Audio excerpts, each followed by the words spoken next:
Welcome back to another episode of the Field of 68's off-season grades. My name is Rob Dauster. I have a new contributor to the Field of 68 here with me today. His name is Ant Wright. He is a former Michigan player. He played at Oak Hill Academy, and he is a content creator that knows the Big Ten as well as anybody on these internet streets. And we're going to be talking about Indiana today. And Indiana had an interesting offseason, to say the least. They lose Khalil Ware. They lose Xavier Johnson. They bring back a lot more people than I think was expected back in late March, early April as the portal kind of was turning. Malik Renault is back. Mackenzie Mbaka was back. Trey Galloway is back.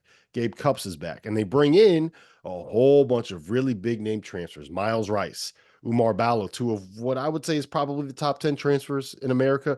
Cannon Carlisle from Stanford. Luke Goody heading over from Illinois, transferring to Indiana, and they bring in Bryson Tucker and Zakai Newton as well. My biggest question, Ant, and I think the biggest question when it comes to this Indiana team, I would say this is the most talented roster in terms of if I was a coach and I got to pick any team in the Big Ten, the team that I would pick is Indiana in terms of simple roster construction and talent on the roster. Are you buying Mike Woodson as a guy that can take this much talent and win enough games with it? Yes, absolutely. Because he took a shit roster and won 19. So if you could do that with no guards, wait, what? I said, fair enough. I like it. I mean, it was a shit roster, and I said that going into it, and Indiana fans had a problem with me. I had a parent from one of the players actually question, like, hey, what are you seeing? And I'm like, the roster doesn't make any sense. You'll see it eventually. It doesn't make any sense.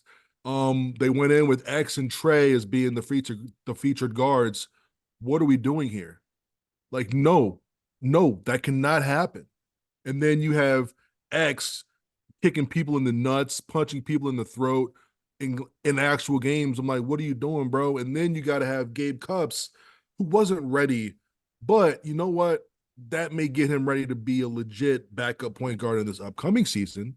But that was rough. I mean, you had Anthony Leal, right? He was the 13th, 12th man a year or two ago, and he had to save Indiana like 5 times on defense to win the game. And great for him, great story for him. But man, if you are Woodson and you're able to address, here's another thing. Not only did he address every single need, he did it immediately. Like, we didn't get into like late May. Like, no, he addressed it in April and early May. It was done. Like, no, I got you. I get it. He went out and got legit guards. One of those guards was National Player of the Week as a freshman in like his second week of being eligible. Coming off of not just second week of being eligible, coming off of chemotherapy treatments for a year. No, that was Miles. I'm talking about Kanan. Oh, okay, yeah, he's good too. They're both Kanan Carlisle. He was the one who was National Player of the Week, wasn't it? Not freshman, national, from what he did against, I think it was against Arizona. He was going to work. And then you got Miles Rice, as you said, coming off of chemo to play that year. In my opinion, I think he hit a wall about 2/3 into the season. I think that's why you see the 3-point percentage drop. Go look at his threes in like the last like 15 games. He missed his last, I think it was his last 22 threes in the regular season. Yeah, insane. That just doesn't make sense. And to me, I just think he hit a wall. I think he hit a wall on top of being a freshman, all that combined. I just think he's going to have a breakout year. I think Kenan Carlisle is going to be such a great off guard for them.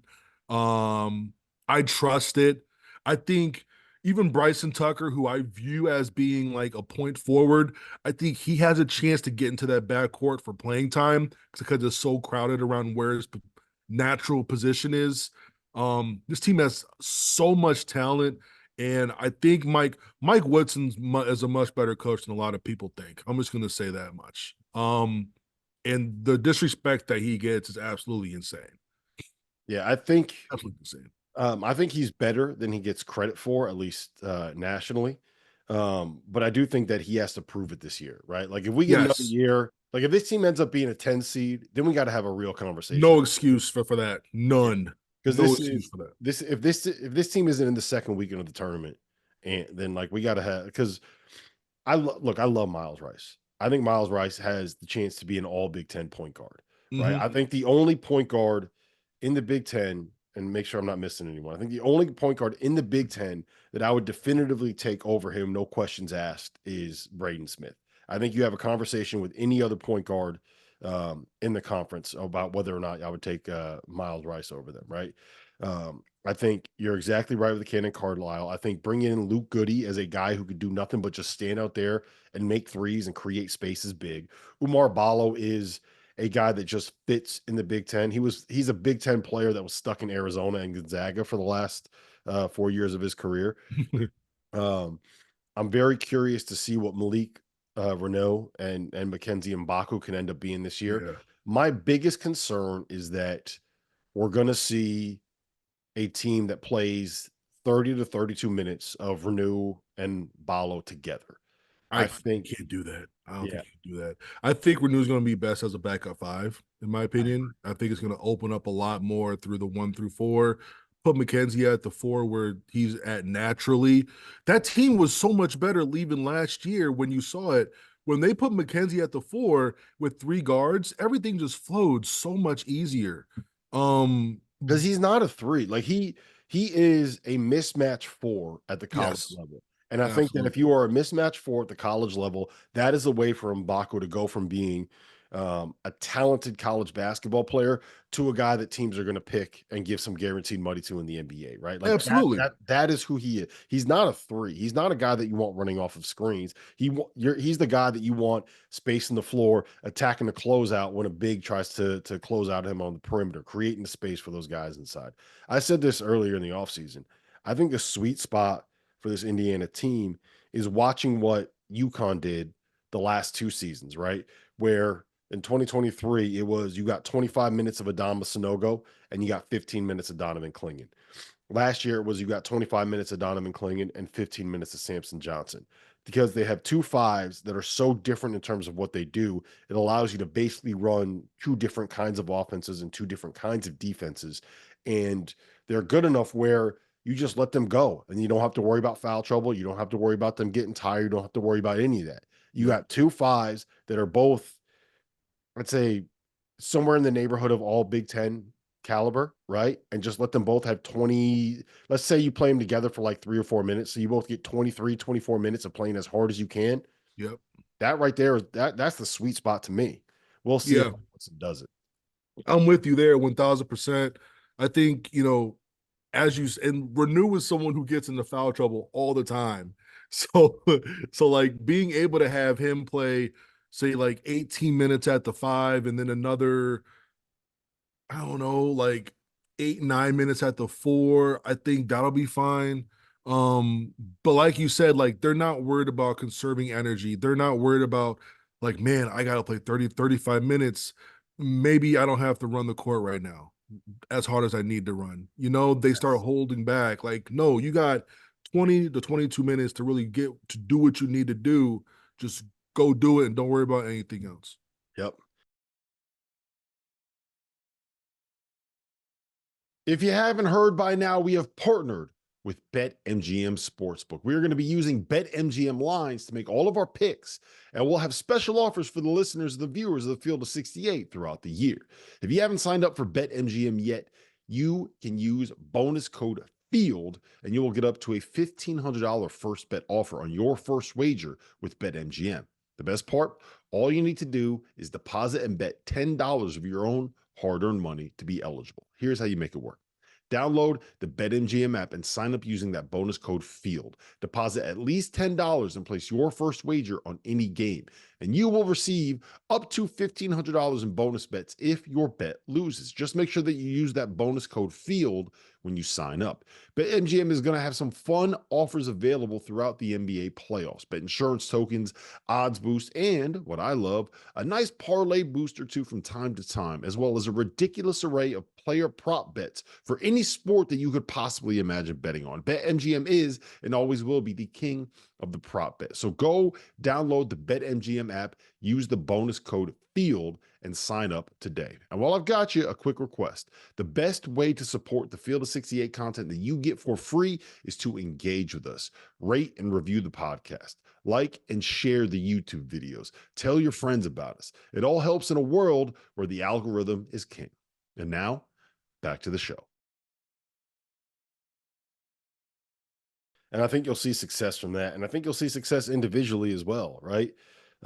Especially if they decide to get up and down the floor a little bit more. I'm not convinced that Woodson's going to go all in on that. And that's my biggest concern. Like I wrote down for the biggest X factor for Indiana this year is whether or not Woodson embraces that idea of playing for round one, of playing Mbako at the four, of kind of leaning into this idea where, I think they're top seven when you look at it. And when I'm saying top seven, I'm saying Miles Rice, Kanan Carlisle, Trey Galloway, Luke Goode, Mbako, Renault, and Ballo, with maybe a Bryson Tucker and Ja'Kai Newton getting a couple of minutes in there. Yeah. Gabe Cup's getting 10 minutes off the bench as a That. backup. Like that group right there, you have shooters, you have playmakers, you can go two guards, you can play small, you can play big if you need to, you can play jumbo and put Mbako and Luke Goode together on the wings. Like there's a lot of different lineups. It's exactly the kind of lineup versatility I think that you want. So I love this roster. I love it. Absolutely. I think if we're just grading rosters, to me, Indiana is a top 10 roster in America. Yes. Yes, I agree. Even like Langdon Hatton, who's like coming in, he's a very different player. I like how all these players are all very different. You don't have a lot of carbon copy guys. I think Yep. that's what you had last year. A lot of carbon copy players in that 3, 4, 5 spot. But Langdon Hatton even brings you a little bit of shooting, a little bit of versatility at the five. If you want to go more with like someone who's like a spacer where he could play 5 or 6 minutes a game every now and then when called upon. All right, give me your expectations and give me let's start with that. What are your expectations for this group? Because I think that I they should expect second weekend. They have a Final Four roster. I don't think they have a national championship roster because I don't see a perimeter pro on here yet as of today. But I do think they do have a Big Ten championship level team, in my opinion. They should get to a second weekend. No excuse. They should be a top 4 seed. No excuse. Um, they should be as good or better than 22-23 team. And that team had way more flaws than this team. They did have 2 pros in TJD and Hood Shafino who really drugged that team there. But from a depth standpoint, this team squashes that team.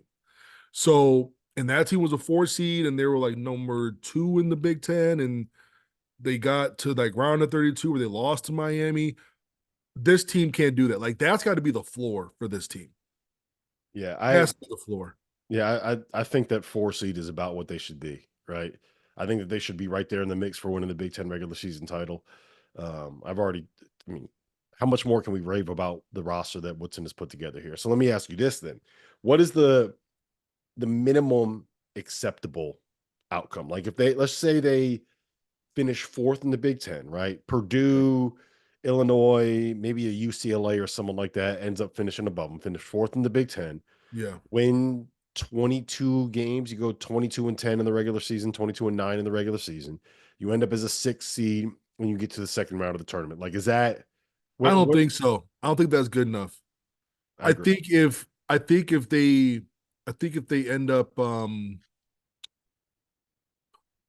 they got to lose to they have to lose in the Sweet 16 to a better team.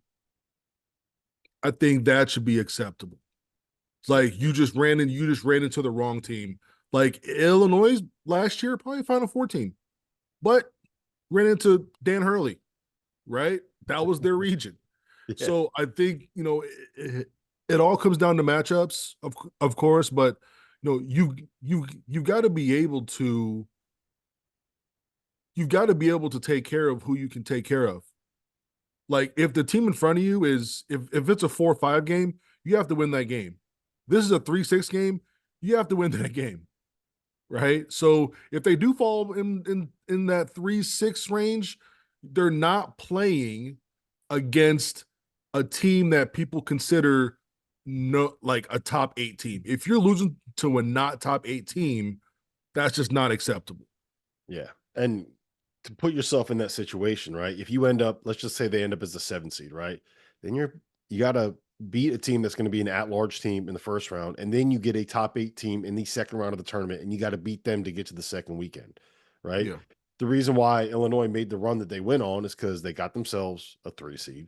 They got themselves in a situation where they had favorable matchups in the first weekend, and then they ended up getting an Iowa State team that was beatable, right? Very beatable. In the Sweet 16. And yeah, Very you beatable. ran into UConn, but it's just eventually you were for anyone to win the national title last year, you're going to have to beat UConn at some point. Illinois Yeah. just ran into them into the Elite Eight instead of running into them in the Final Four. So no, I'm with you, man. And look, we can get into the offseason grades here. I give them an A.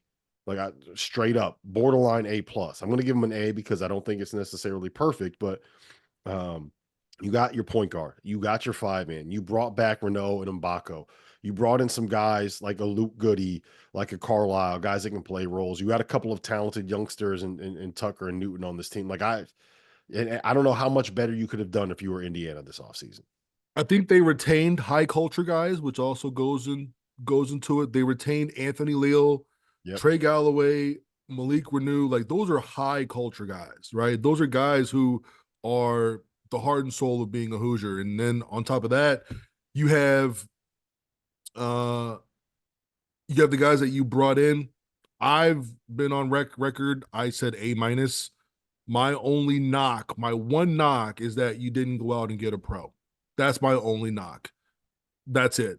And I'm a hard grader, I guess, but they did an absolute tremendous job. I just don't think they went out and got someone. What about Mbako? Right? Like I think that there's a non-zero chance that if he gets played at the floor at the 4 and he gets played in the right role, he's a Mhm. guy that could end up being a top 30, top 40 pick in next I year's. think so. I think so. That's not today though. That's the only thing. Now this can change because this is so fluid. Like I could hit you in December and be like, hey, look, they have a pro.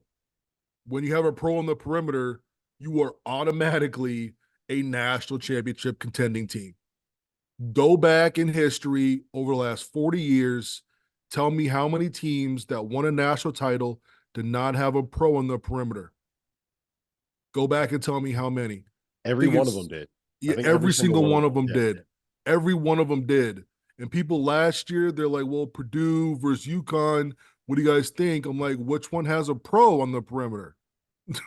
You UConn has a pro. UConn had 3. UConn had UConn had 3. multiple, Yeah. exactly.